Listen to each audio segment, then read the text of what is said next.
저는 우리가 지난주부터 우리가 기쁜 성탄의 은혜라는 시리즈로 하나님의 말씀을 나누면서 지난 시간 우리가 나누었던 동방 박사들이 정말로 수백 킬로미터 떨어진 곳에서 황금과 유향과 모략을 가지고 별을 보면서 아기 예수를 경배하러 온 것을 보고, 만약 내가 그 자리에 있었다면 과연 나는 찾아올 수 있을까, 이런 마음이 들었습니다. 만약 내가 지금 내 형편을 보고 내 상황을 보게 된다면 그 먼 곳까지 내가 경배하러 가야 하나, 이런 생각을 하게 될 것 같습니다. 그러나 우리가 믿음이 있으면, 우리가 그리스도에 대한 소망과 믿음이 있으면 아무리 멀어도 우리가 찾아갈 수 있는 줄 믿습니다.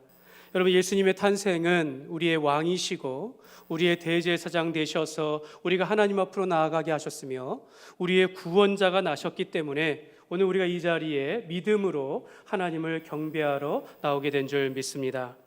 동방 박사들은 이 유대 나라의 수도인 예루살렘에 도착하였고, 또 왕이 나셨다면 당연히 왕궁이지 않을까, 이런 마음을 가지면서 헤롯궁을 찾았지만 그곳이 아니었습니다. 헤롯 왕은 이 박사들이 유대인의 왕이 나셨다라는 이 소식을 듣고 대제사장과 백성의 서기관들을 불러서 그들에게 물었습니다. 그리스도께서 어디서 나겠느냐라고 물으니까 그들이 모두 말하기를 유대 땅 베들레헴입니다 라고 그렇게 대답을 하였습니다. 이 말씀을 하면서 미가서 5장 2절의 말씀을 인용합니다. 또 유대 땅 베들레헴아, 너는 유대 고을 중에서 가장 작지 아니하도다. 내게서 한 다스리는 자가 나와서 내 백성 이스라엘의 목자가 되리라 하였음이니이다. 여러분, 이 베들레헴은 아주 작은 마을입니다. 아주 작은 마을인데 이곳에서 우리를 구원하실 구원자 그리스도께서 오실 것이다 라고 말씀하고 있는 것입니다. 지금 이스라엘의 이 베들레헴은요, 인구가 약 3만 명 이상이 되는 큰 도시라고 합니다. 그곳에는 지금 예수 탄생 기념교회가 있어서 지금도 이 성지 순례자들이 많은 발걸음을 찾는 그런 유명한 마을이지만, 사실 2000년 전 베들레헴과 그 주변의 인구 다 합해봐야 1000명이 넘지 못하는 아주 작은 마을이었다라고 합니다. 예루살렘에서 약 8km가 떨어져 있고, 요셉과 마리아가 자란 지금 살고 있는 갈릴리 나사렛에서부터 보면은 약 110km 이상 떨어진 그런 먼 곳의 작은 마을이었습니다. 그렇게 작고 초라한 마을이지만 여러분, 성경에서 그 내용들을 보면 결코 작은 그런 마을은 또 아닙니다. 창세기 35장에 보면 야곱의 아내 라헬이 요셉의 동생 베냐민을 낳은 곳이고 그곳에서 낳다가 죽었다라고 하면서 그곳에 장사 지낸 곳입니다. 이곳은 다윗의 고향으로서 사무엘 선지자가 그 다윗의 아버지 이새의 8번째 막내 아들 사울의 뒤를 이어서 왕이 될 다윗에게 기름 부음을 받은 곳이 바로 이 베들레헴 마을입니다. 겉으로 보이는 마을은 작고 초라한 마을이었지만 이곳은 약속 있는 장소라는 것을 우리가 성경을 보면 알 수 있는 것이고, 바로 이곳에서 예수님께서 나시니, 이제 눈에 보기에는 작은 마을이지만 예수님께서 나시니 결코 작지 않은 마을이 된 것입니다. 유대의 종교 지도자들은 메시아 그리스도께서 유대 땅 베들레헴에서 나신다라는 것을 알고 있었지만, 다른 말로 말하면 이 장로들과 서기관들, 바리새인들은 구약의 율법과 선지자의 말씀에 있어서는 능통한 자들이었지만, 그러나 이방에서 온 점성술서와 같은 이런 박사들만도 못했다라는 것입니다. 여러분, 그 이유가 무엇입니까? 아까도 말씀드렸지만 믿음이 없었기 때문입니다. 여러분, 우리를 구원하신 예수 그리스도에 대한 지식이 아니라 믿음이 없었기 때문에 경배하지 못한 것입니다. 우리는 종종 세상을 안다라고 하면서 살아가지만, 여러분, 우리가 눈에 보이지 않는, 우리가 살아갈 때 객관적인 사실이나 증거에 대한 지식, 경험을 가지고 이러한 것들이 우리의 삶의 지식이라고 전부라고 생각하지만, 사실 여러분, 절대로 그렇지 않습니다. 눈에 보이지 아니하고 또 손에 잡히지 아니하는 일들이 얼마나 많은지 모릅니다. 믿음으로, 사랑으로 보면 세상이 달라 보인다라는 것을 우리가 잘 알고 있고, 더 큰 것은 보이지 아니하는 하나님의 손길을 우리가 깨닫지 못한다면 오히려 우리는 이 땅을 살아가면서 반쪽짜리 지식을 가지고 세상을 살아가는 것과 다르지 않다라는 것입니다. 여러분, 이 동방 박사들은 별이 인도하는 대로 아기 예수가 있는 집에 가서 예수님을 경배하였습니다. 아기 예수가 탄생하신 곳은 그 나라의 유명한 곳도 아니고 왕인데 그리고 왕궁도 아니었다라는 것입니다. 예수님은 유대 땅 아주 작은 마을 초라한 베들레헴에서 나셨습니다. 여러분, 왜 베들레헴일까요? 이 질문 가운데 오늘 우리에게 주시는 영적인 의미와 교훈들을 우리가 세 가지로 살펴보기를 원합니다. 첫 번째로, 예수님의 이 베들레헴에서의 탄생은 우연이 아니라 하나님의 계획입니다. 우연이 아니라 하나님의 계획을 따라서 예수님께서 유대 땅 베들레헴에서 나신 것입니다.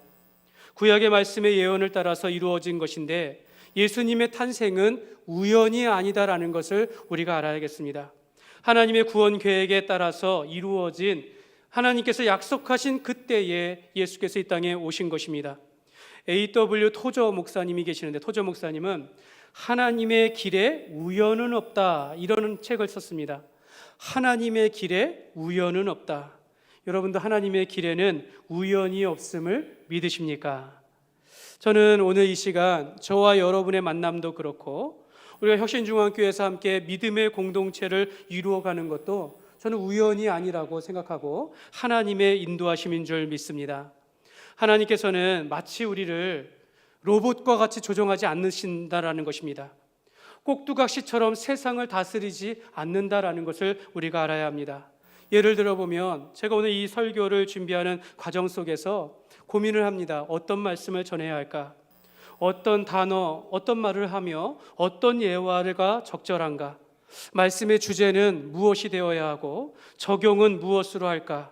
이렇게 질문하는, 제가 이렇게 질문하면서 마치 설교를 제가 준비하는 것 같지만, 제가 이러한 질문 가운데 말씀을 준비하는 이 생각까지도 하나님의 인도하심을 구하는 것이고요. 또한 제가, 하나님께서는 이러한 생각 가운데, 질문 가운데 자료를 찾고 공부하게 하시고 깨닫게 하시면서, 그러면서 적절한 지혜와 지식을 주시고 준비하는 과정 속에서 오히려 하나님께서 먼저 저에게 은혜를 베풀어 주신다라는 것입니다. 하나님의 인도하심이 없으면 말씀 준비를 할 수가 없는 것입니다. 하나님께서 담대히 증거할 수 있는 능력을 주셨기 때문에 자격 없는 제가 여러분 앞에서 하나님의 말씀을 대언하는 것입니다. 여러분, 오늘 우리 하나님께서는 목사로 하여금 목회와 설교를 하게 하시되 꼭두가시처럼 그렇게 하시지 않고 우리의 생각과 우리의 판단과 우리의 경영을 인정하시면서도 그 길을 인도하시는 분은 하나님이시요 열매를 맺게 하시는 분은 하나님이신 줄 믿습니다. 사랑하는 여러분, 하나님의 길에는요 우연이 없습니다. 우리의 모든 계획도 하는 일들도 다 하나님의 뜻 안에서 이루어져 가고 있다는 것을 믿으시기를 바랍니다. 여러분, 혹시 우리가 실수할 수 있습니다. 실패할 수도 있고 넘어진다 할지라도 하나님의 그 뜻 안에서 모든 것이 합력하여 이룰 수 있도록 우리를 다시 세우시고 하나님의 나라와 그의 복음을 위하여 우리의 길들을 하나님께서 인도하신다라는 것을 믿으시기를 바랍니다. 그래서 오늘 미가서 5장 2절의 말씀을 따라서 우리를 구원하실 그리스도께서 유대 땅 베들레헴에서 나실 것을 예언하였는데, 미가 선지자가 이 유대 땅 베들레헴에서 그리스도께서 오실 것을 말씀하셨는데, 여러분, 미가 선지자는요 예수님께서 나시기 전 700년 전 사람입니다. 예수님께서 탄생하시기 이전 700년 전에 이미 이 말씀에 대하여 예언하셨다라는 것입니다. 미가 선지자는 북이스라엘이 아수르에 의해서 멸망하고 남유다도 이 백성들이 죄가 많아지고 우상 숭배하여 하나님을 멀리하는 가운데, 너가 이렇게 하나님을 멀리하고 우상 숭배하면 하나님의 심판이 이를 것이다 라고 경고하는 가운데서도 하나님의 회복과 하나님의 구원에 대하여 말씀하는 가운데 앞으로 오실 그리스도께서 유대 땅 베들레헴에서 나실 것을 말씀하신 것입니다. 그러므로 오늘 우리 아기 예수의 탄생은 결코 우연이 아니고 사람의 뜻으로 난 것이 아니라 구약의 예언을 따라서 하나님의 뜻과 계획 가운데 이 땅에 오셨음을 믿으시기를 바랍니다. 그래서 여러분, 이 때문에 예수님의 탄생은 목적이 있습니다. 여러분, 예수 이름의 그 뜻에 따라서, 예수의 이름의 뜻이 뭡니까? 이는 그가 자기 백성을 저들의 죄에서 구원할 자이심이라. 예수의 이름의 그 뜻대로 예수님은 이 땅 가운데 우리를 구원하시기 위하여 유대 땅 베들레헴에서 나셨다라는 것을 말할 수 있는 것입니다. 사실 요셉과 마리아는요, 이 베들레헴이 고향이지만 저 110km나 떨어진 저 북쪽 나사렛 그 갈릴리 나사렛에서 살고 있었습니다. 사실 이 먼 곳 차도 없는데 그 먼 곳에서 이 고향 땅 밟을 일이 1년에 몇 번이나 있겠습니까? 사실 유대인의 절기이면 모를까? 대개는 내려올 수 없는데, 근데 누가복음 2장 1절의 말씀에 보면 그때에 가이사 아구스도가 영을 내려 천하로 다 호적하라 하였으니, 여러분 이 로마의 황제 아구스도, 역사상 아우구스투스입니다. 이 아구스도가 이 자기가 지배하는 로마 이 지배하는 모든 나라 가운데 호적을 하라고. 호적이다라는 것은 모든 사람이 자기의 고향으로 가서 자기 이름을 확인하는 것입니다. 등록하는 것입니다. 그러니까 이것을 하도록 하게 했다라는 거죠. 그래서 로마가 이러한 일들을 통해 호적을 통해서 인구 조사를 하고 세금 징수나 통치를 원활하게 하기 위해서 이런 호적을 시켰다라는 것입니다. 근데 바로 그 일로 인하여서 요셉이 그 이미 만삭된 자기 아내 마리아를 데리고 고향 베들레헴으로 내려오게 된 것입니다. 그리고 그 고향 베들레헴에 도착했을 때 마리아가 해산할 때가 돼가지고 마침 또 그때에 유대 땅 베들레헴 어느 마구간에서 예수님이 탄생하신 것입니다.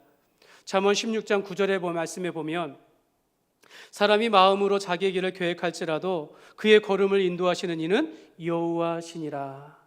여러분 요셉과 마리아가 한 것이라고는 호적을 하러 가는 것뿐이었습니다. 그러나 그 길을 인도하신 것은 로마의 황제를 통하여서 호적을 하게 하신 것이고, 마침 그때 만삭이 되어서 해산할 때가 되었고 그때 바로 예수님이 탄생하게 되신 것입니다. 이 모든 것이 다 하나님의 선하신 뜻이요, 바로 그 베들레헴에 도착한 만삭된 마리아는 그 출산하는 그 날과 그 시간까지도 오차 없이 베들레헴 어느 마구간에서 예수님이 탄생하신 것입니다. 여러분 마태복음 10장 29절에서 31절에 보면 참새 2마리가 하나 앗사리온에 팔리는 것이 아니냐, 그러나 너희 아버지께서 허락하지 아니하시면 그 하나도 땅에 떨어지지 아니하리라. 너희에게는 머리털까지 다 새 신바 되었나니 두려워하지 말라. 너희는 많은 참새보다 귀하니라. 여러분 우리 아버지 하나님께서는요 얼마나 정확하신 분인지 모릅니다. 얼마나 세밀하게 우리와 함께 하시는 분인지 모릅니다. 참새 한 마리조차도 아버지께서 허락하시지 않으면 떨어지지 않는다. 이 말씀은 곧 우리를 그렇게 가까이 하시고 오늘 우리 곁에서 우리를 도우시며 우리의 가는 길들을 지도하시고 함께 하신다라고 말씀하고 있는 것입니다. 사랑하는 여러분 하나님께서 우리의 길을 인도하시는 것을 믿으시기를 바랍니다.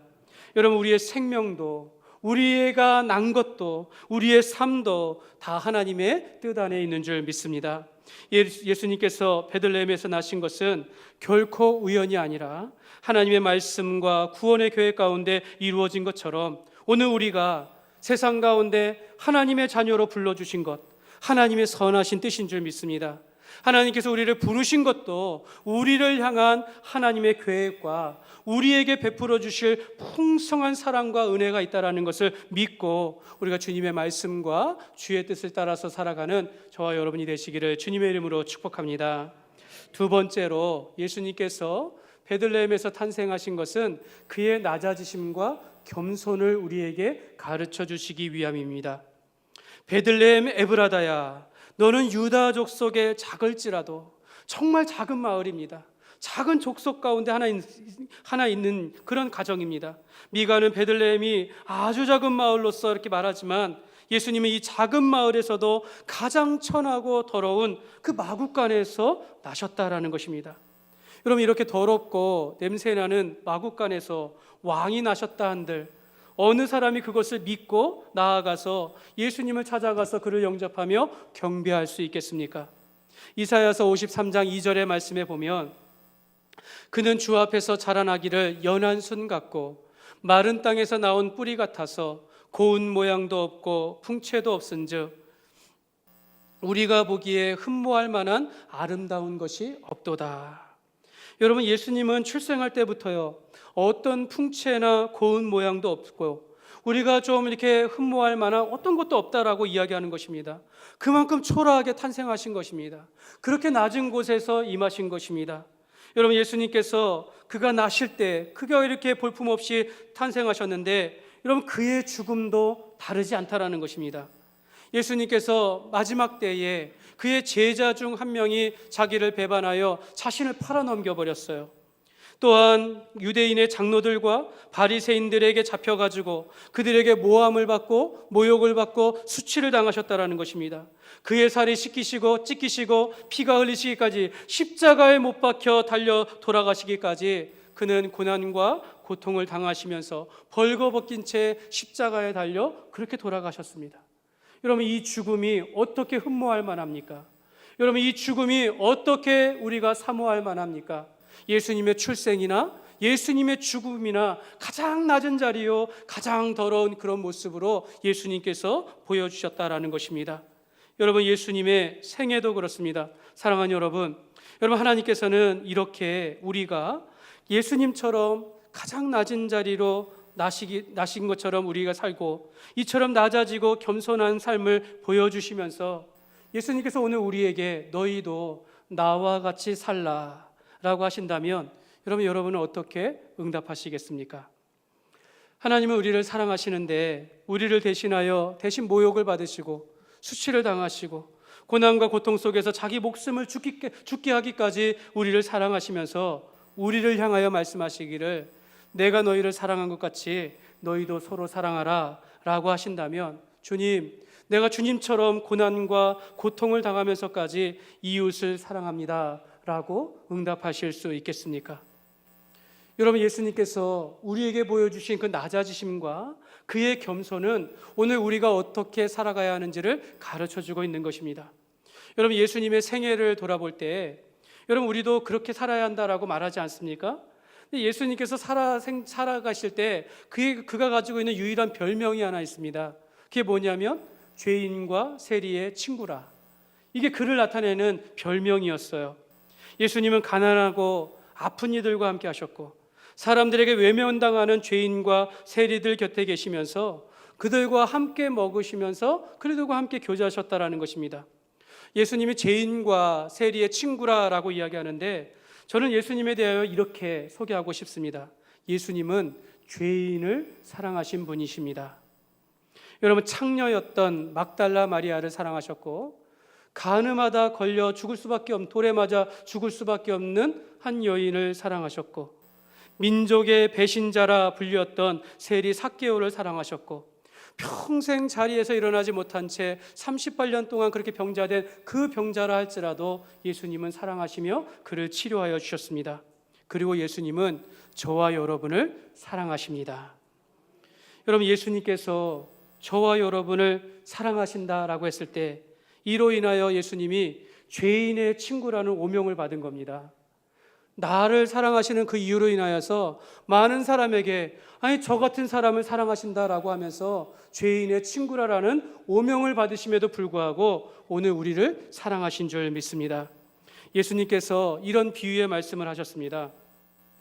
한 주인이 포도원에 포도나무를 심었는데 와서 보니까 열매를 찾았지만 얻지 못하였다라는 것입니다. 세 번의 해를 기다렸지만 열매를 맺지 못하는 겁니다. 이 주인이 이 포도원지기 농부를 불렀습니다. 내가 3년 동안 와서 보았는데 이 무화과 나무에서 열매를 구했으나 얻지 못하였도다. 저 나무를 찍어버리라. 어찌 이 땅만 버리게 하겠느냐라고 이렇게 말씀한 겁니다. 이때 포도원지기는 주인에게 말하기를 그대로 두소서 내가 두릅하고 거름을 줄이니 이후에 열매를 맺으리이다. 그 후에도 열매를 맺지 않으면 그때 찍어버리소서. 이렇게 말했다라는 것입니다. 1년만 더 기회를 주십시오. 1년만 더 기회를 내가 거름 주고 물을 주고 다시 한번 내가 노력해 보겠습니다. 저는 이 열매를 맺지 못하는 무화과 나무에 대한 책임을 이 농부가 지고 있는 것입니다. 저는 이 말씀 속에서 3년을 두어도 열매를 맺지 못하는 무화과 나무를 저와 여러분이라 이렇게 말해도 되지 않을까요? 아버지는 이렇게 열매 맺지 못하는 나무를 찍어버리라고 하시는데 오늘 우리 예수님께서는 우리를 대신하여서 말씀하시는 겁니다. 아버지, 내가 저들 곁에서 내가 친구가 되어서 다시 가르치겠습니다. 내가 저들에게 힘도 주고 지혜도 주고 내가 삶의 본을 보여서 저들을 다시 한번 세우겠습니다. 내가 저들을 위하여 목숨을 다하여 사랑할 터이니 하나님 기다려 주십시오. 오늘도 우리에게 이렇게 말씀하시는 것입니다. 예수님은 아무 열매 없는 것 같고 우리에게 아무 자격이 없는 우리와 같은 우리를 위하여서 우리를 대신하여 책임을 져주시고 우리를 여전히 사랑하신다라는 것을 여러분 꼭 기억하여 주십시오. 여러분 빌립보서 2장 6절과 8절의 말씀에 보면 그는 근본 하나님의 본체시나 하나님과 동등됨을 취할 것으로 여기지 아니하시고 오히려 자기를 비워 종의 형체를 가지사 사람들과 같이 되셨고 사람의 모양으로 나타나사 자기를 낮추시고 죽기까지 복종하셨으니 곧 십자가에 죽으심이라. 여러분 이것이 예수님께서 가장 작은 마을 베들레헴에서 나신 이유입니다. 예수님이 인간의 모양으로 오신 것이 베들레헴과 같이 낮은 자리에서 오신 것과 같다라는 것입니다. 사랑하는 여러분, 예수님의 낮아지심이 곧 우리를 사랑하는 방식이었다라는 것을 기억하시기를 바랍니다. 마가복음 10장 45절에 보면 같이 읽겠습니다. 인자가 온 것은 섬김을 받으려 함이 아니라 도리어 섬기려 하고 자기 목숨을 많은 사람의 대속물로 주려 함이니라. 여러분 예수님께서 이를 위하여서 유대 땅 작은 마을 베들레헴으로 나신 것입니다. 예수님은 종으로서 다른 사람을 섬기고 자기 목숨을 다른 사람을 위하여 주려고 왔다라고 말씀하십니다. 이렇게 보면 예수님은 정말로 낮은 자리로 오신 것입니다. 예수님은 왕궁에서 나셨다 할지라도 가장 화려한 곳에 나셨다 할지라도 그가 본래 하나님이시기 때문에 인간의 몸으로 온 것 자체가 낮아지신 것인데 그럼에도 불구하고 더 낮은 유대 땅 작은 마을에서 어느 마구간에서 나신 것입니다. 하나님은 종의 형체를 가졌다 하실 정도로 그가 낮아지시고 겸손하게 행하셨다라는 것입니다. 이것이 바로 하나님께서 우리를 사랑하는 방식이고 오늘 우리가 어떻게 살아가야 할지를 가르쳐주고 있는 것입니다. 사랑하는 여러분 우리가 예수님의 낮아지심과 그 겸손을 본받기를 원합니다. 여러분 우리도 낮아지고 우리가 이 겸손한 삶을 통하여서 우리의 연약한 지체들의 친구가 되어주고 이웃을 돌아보면서 희생하는 그런 주님과 같은 삶이 되시기를 주님의 이름으로 축복합니다. 세 번째로 예수님께서 베들레헴에 나심으로 예수님은 이스라엘의 목자로 오셨다라고 말씀하고 있습니다. 여러분 베들레헴은 작은 동네예요. 그러나 그가 작지 않은 것은 이 마을 가운데 한 다스리는 자가 나오리니 이스라엘 내 백성을 위한 이스라엘의 목자가 오시리라 라고 말씀하였기 때문입니다. 여러분 오늘 우리가 어느 땅 어느 곳에서 사는 것이 아니라 어떤 사람으로 살아가는 것이 얼마나 중요한지를 가르쳐주고 있습니다. 베들레헴에서의 탄생은 그가 이스라엘의 목자로 오셨음을 말씀합니다. 예수님은 세상을 이 땅에 오셔서 어떤 힘이나 무력으로 인해서 로마로부터 이스라엘을 해방하려고 하는 것이 아니라 사실 예수님은 하나님의 본체이시기 때문에 그가 말씀하시면 모든 세상을 심판을 받겠지만 그렇게 하지 아니하시고 낮고 낮은 인간의 몸으로 이 땅에 오셔서 우리 곁에서 우리를 돌보시고 우리에게 꼴을 주시고 보호하시기 위하여 선한 목자로 오신 것입니다. 예수님은 나는 선한 목자라라고 말씀하셨습니다. 여러분 선한 목자의 특징이 무엇입니까? 자기 양을 위하여 목숨을 버린다 합니다. 예수님은 자기 백성을 위하여 목숨을 버리기까지 사랑하시는 그리고 보호하시는 목자가 되십니다. 하나님께서는 그 옛날 다윗에게 한 자손을 약속하셨는데요. 사무엘하 7장 12절에 보면 내 수완이 차서 내 조상들과 함께 누울 때에 내가 내 몸에서 날 내 씨를 내 뒤에 세워 그의 나라를 견고하게 하리라. 다윗의 몸에서 날 그 씨 바로 예수 그리스도를 가르치는 것입니다. 바로 이 동네 유대 땅 베들레헴은 다윗의 고향이기도 합니다. 바로 이 다윗의 고향 베들레헴에서 하나님의 아들이 그리스도께서 오실 것을 약속하시고 그 약속을 따라서 베들레헴에서 나신 것입니다. 여러분 다윗은 여호와는 나의 목자시니 내게 부족함이 없으리로다 라고 고백을 하였습니다. 그가 목자와 같이 하나님을 목자로 섬기며 살았다라는 것입니다. 예수님은 그 다윗의 동네의 다윗의 고백과 같이 이스라엘의 목자로 오셨다라는 것입니다.